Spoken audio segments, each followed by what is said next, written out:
Hello everyone, कैसे हैं आप लोग। आपको इसका पहला चैप्टर बहुत अच्छे से समझ में आया होगा। आज इसी पेपर सेकंड का सेकंड चैप्टर निर्देशन के सिद्धांत, प्रक्रिया और आवश्यकता, ये आज आपका सेकंड चैप्टर है।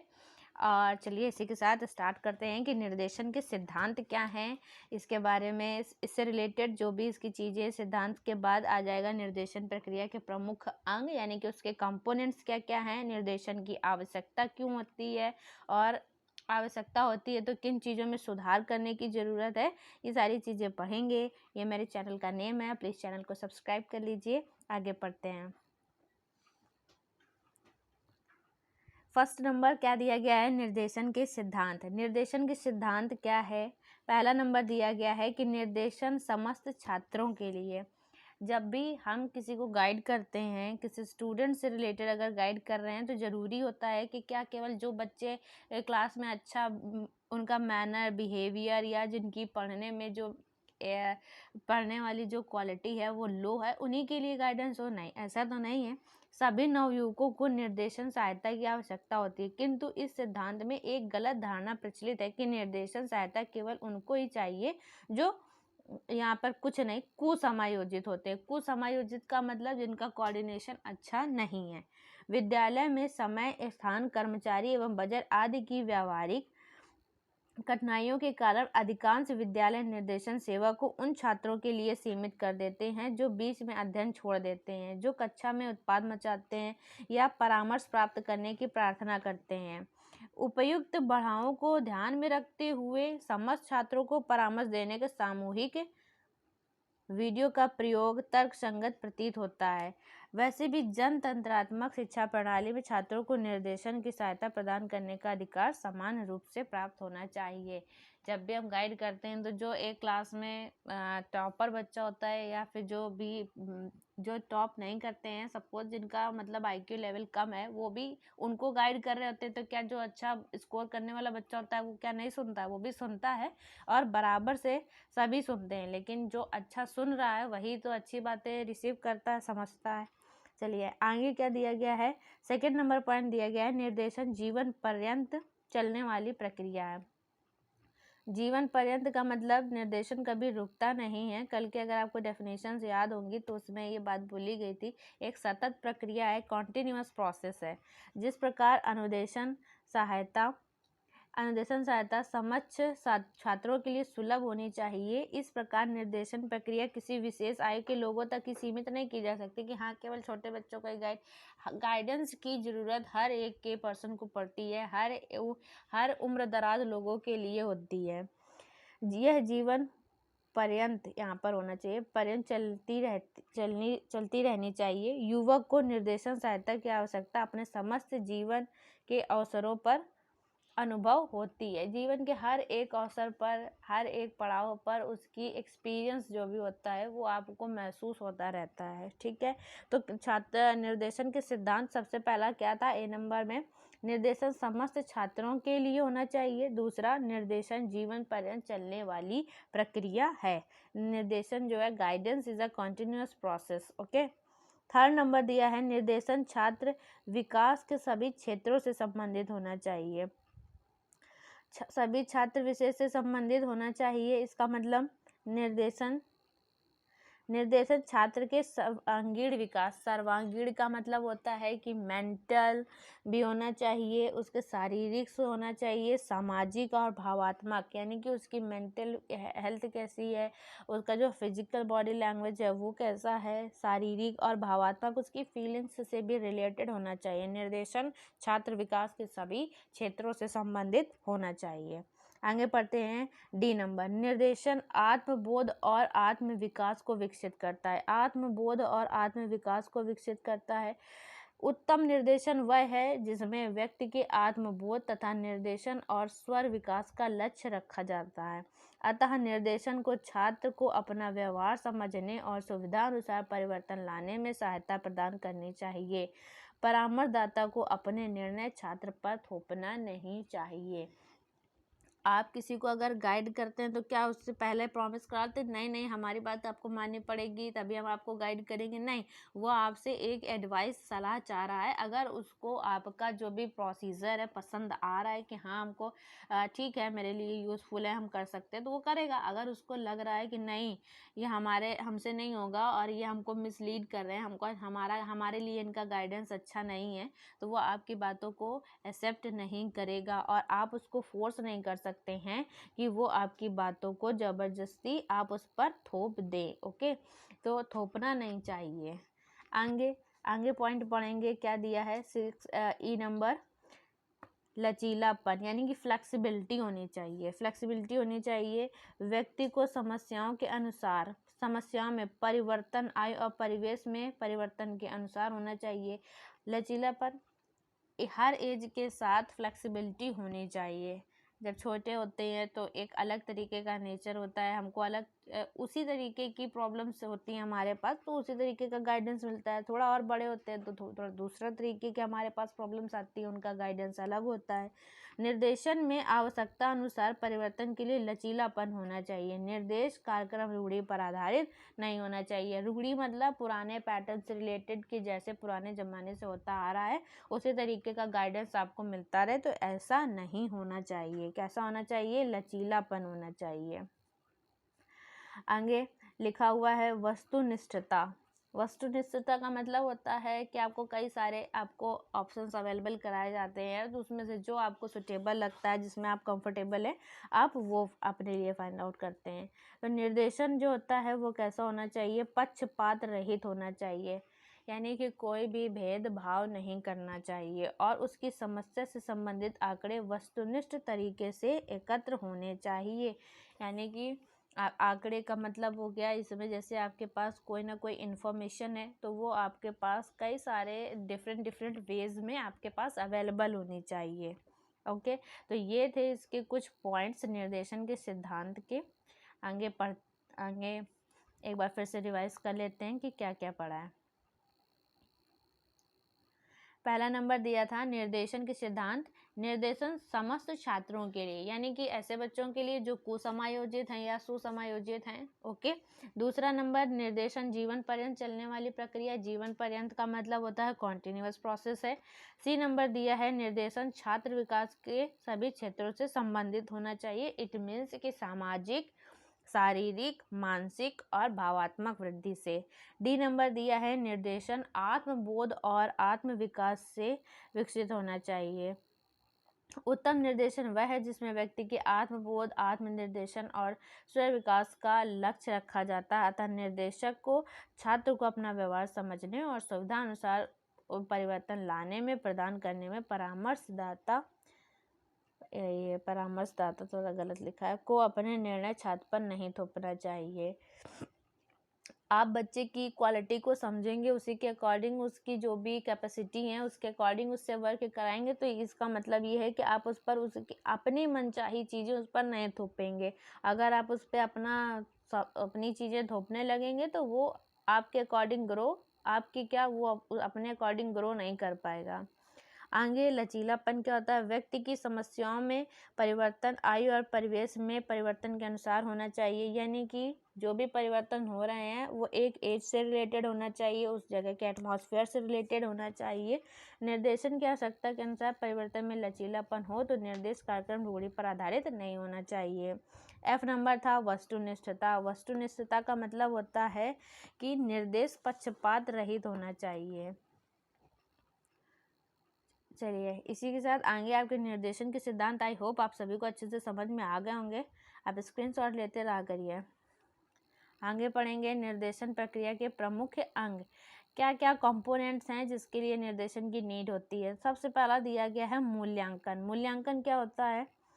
ए नंबर दिया मूल्यांकन। जिस व्यक्ति को निर्देशन देना है उसके गुणों का वस्तुनिष्ठ व विश्वसनीय ज्ञान प्राप्त करने हेतु निरंतर मूल्यांकन की क्रिया की जाती है। यानी कि आप अगर उसके जो भी रिजल्ट है आप उसको फाइंड आउट कर लेंगे तभी तो आप उसका मूल्यांकन कर पाएंगे और उसको अच्छे से फीडबैक दे पाएंगे।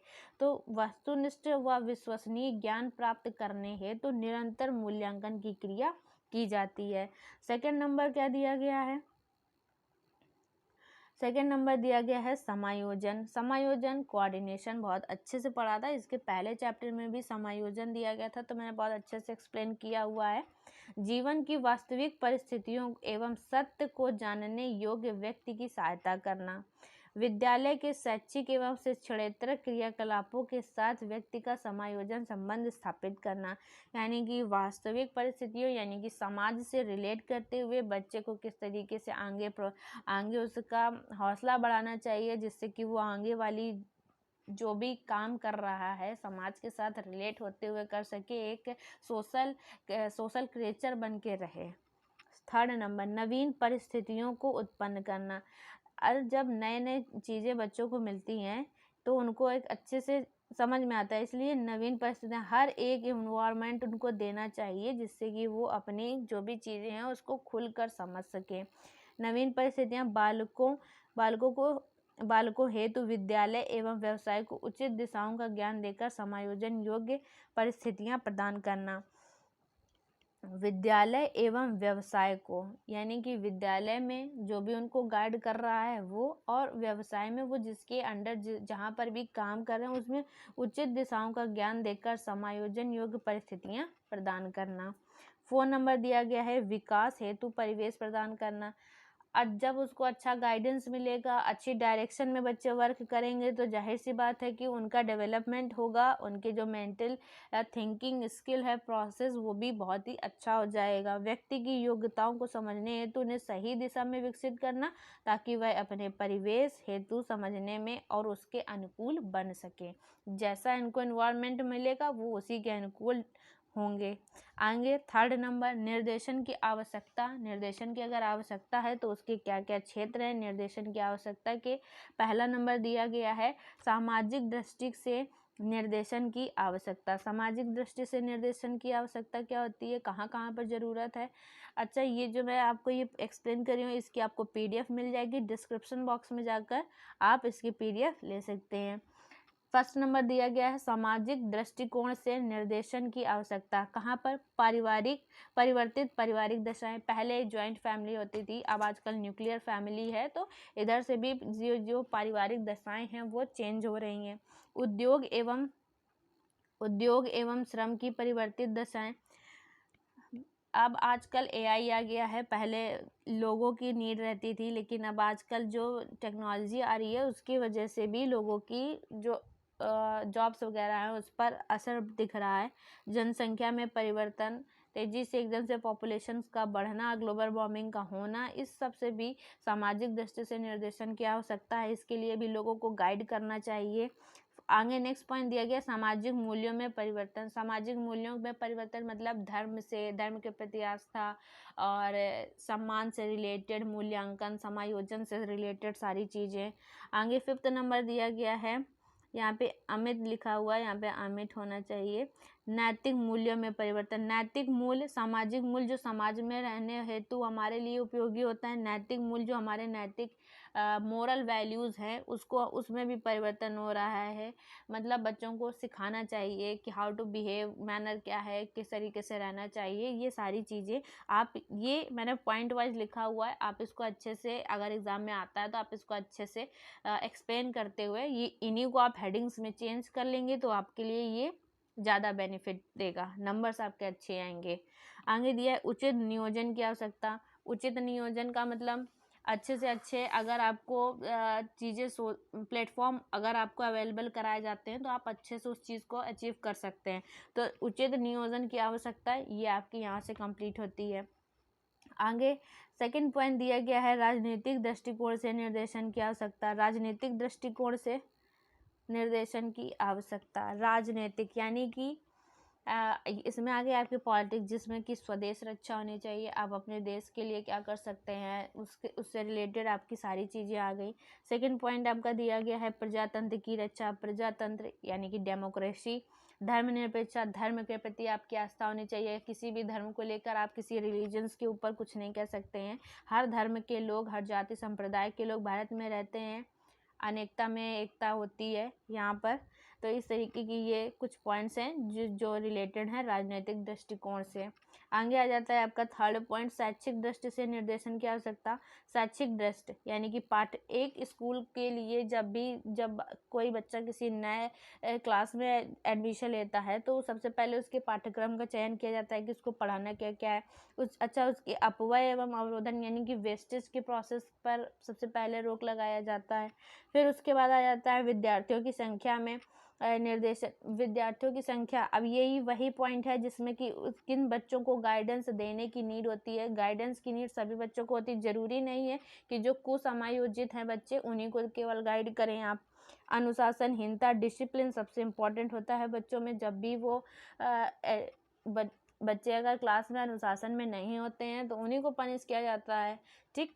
तो बच्चों में एक डिसिप्लिन होना चाहिए ताकि वो चीज़ों को समझें और उनको अच्छे से गाइड करें इस चीज़ को लेकर।